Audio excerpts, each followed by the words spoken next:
ओ हजुर ब्लगमा सबैलाई नमस्कार टासिदेले कुजुजङपु फेपोलो खामरेमो नमस्ते जुजुलोप्पा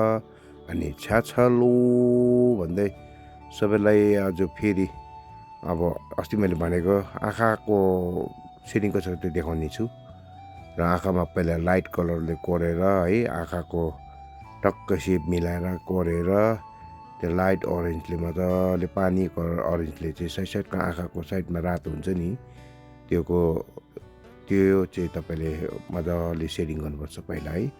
ओरेन्ज कलरले हल्का हल्का गऱ्यो यसरी है मैले अहिले भने जस्तो है स्पिडमा देखाएको यो त थाहै छ तपाईँलाई अनि सकेपछि चाहिँ त्यहाँदेखि लास्ट रातोले हल्का अब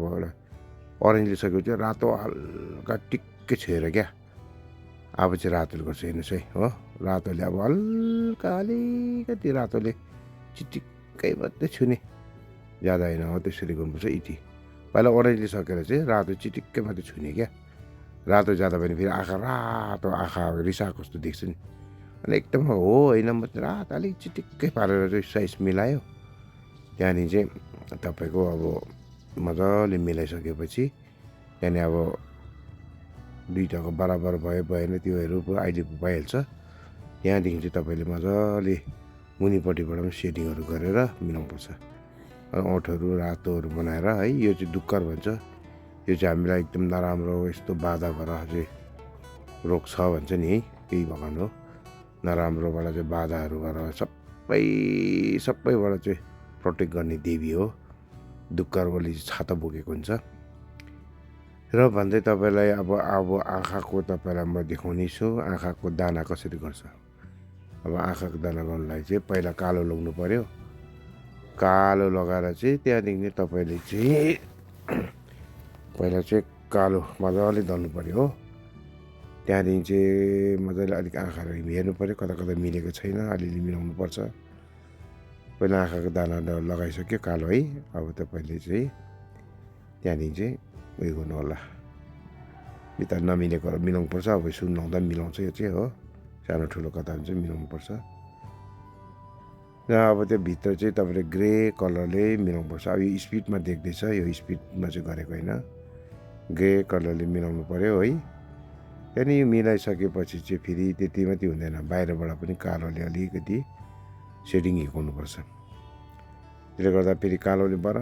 बिस्तारै बाहिर अब आँखा बराबर पनि हुनु पऱ्यो कालोले बाहिरको सेडिङ गर्नु पऱ्यो अब यसरी हो हल्का लाइट कालोले टक्कै सेडिङ सकेपछि चाहिँ अब यताको आँखा र उताको आँखाको साइज पनि बराबर बनाउनु पऱ्यो अब आँखा बनाइसक्यो हो यसरी तपाईँलाई सजिलोसितले हेर्नु भयो है मलाई चाहिँ आधी घन्टा होइन 1 घन्टा जस्तो लाग्यो होला तपाईँले यो मजाले आँखा मात्रै है फेरि अब यो हेर्दा मात्रै यस्तो अझै साइज मिलेको छैन मिलाउनुपर्छ तपाईँलाई सजिलो है हामी यो 1 मिनट पनि लागेन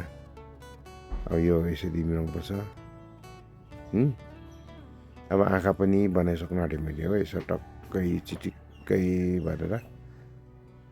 भइसक्यो मजाको भइसक्यो अब आँखाको साइजहरू यता मिलाउनु अझै छ त्यो हामी गर्दै जान्छौँ कतिवटा बाङ्गोटेडा भएको हुन्छ त्यसलाई मिलाउनुपर्छ है मजाले मिलाउनुपर्छ आँखाको साइजहरू तल माथा भएको छ भने त्यो पनि मिलाउनुपर्छ है मिलाएर ट्याक्कै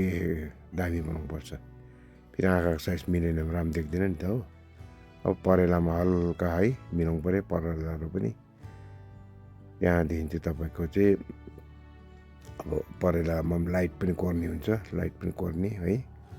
निलो लाइटहरू बराबर आँखाको त्यो सेप बराबर छ कि छैन यो पनि हेर्नु पऱ्यो अनि साइडमा निलोले पनि कोरेर मिलाउनु पऱ्यो है फाइनली सक्यो है यो चाहिँ चुक्तुर देशक भन्छ यसलाई सुन लगाएको है अनि जो तपाईँको माथिको चुक्तुर देशक मानेलाई अब डुक्कर पनि भन्छ अनि यो चाहिँ सक्यो आज सुनहरू लगाएर पनि मैले सुन लगाएको चाहिँ तपाईँलाई देखाएन है सुनको डिजाइनहरू यस्तो थियो है अनि मैले तपाईँलाई सकेर अब यो टल्केको सबै सुनहरू हो 24 क्यारेटको यो जुन चाहिँ सुन टल्किँदैछ नि यो टल्केको सबै सुन है र भन्दै अनि आज चाहिँ आँखाहरू सबै खोलिसकेँ ओके हेर्दै जानु होला अनि फेरि थाङ्काहरू गर्दै गरेको तपाईँलाई म देखाउँछु। यो पहिला पुरानो रहेको थाङ्का थियो, त्यसलाई कम्प्लिट गरेको। ओके, अनि अब अर्को केही काम गर्दैछु त्योहरू म देखाउने छु है। फेरि भेटौँ अर्को थाङ्कामा। ओके, फाइनली सक्यो। अनि सब्सक्राइब, लाइक, सेयर, कमेन्ट गर्नु होला है। कमेन्ट चाहिँ गर्नुहोस् है, अनि सिक्नेहरूले पनि सोध्नुहोस् है, अल्छी नगरिकन। अनि सेयर पनि गरिदिनु होला अरूहरूलाई है। ओके, फेरि अर्को ल्याएर आउनेवाला छु।